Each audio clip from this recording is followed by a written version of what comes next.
माथिको गुम्बजमा चिल्लाइरहेका चराहरूको उन्मुक्ति गीत। यो परिवेश, यो गहिराई, यी सैन्य कारबाहीहरू, यी प्रतिरोधहरू, यी वर्षौं वर्षका दासत्व बोधहरू, यी डङ्गुरमा डुबेका बिम्ब प्रतिबिम्बहरू आज किन बुझिरहेछन् यस धरतीका अनमोल आकृतिहरूलाई। गन्तव्य मेटिएर यान्त्रिक भएको छ जीवन, वर्षौं वर्षदेखि भोकको डढेलो सल्किएर निरन्तर चलिरहेछ पृथ्वीको मन।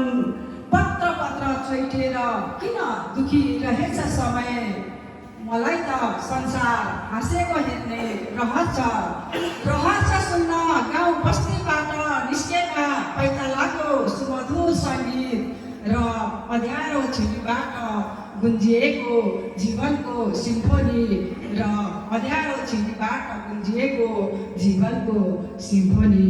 धन्यवाद।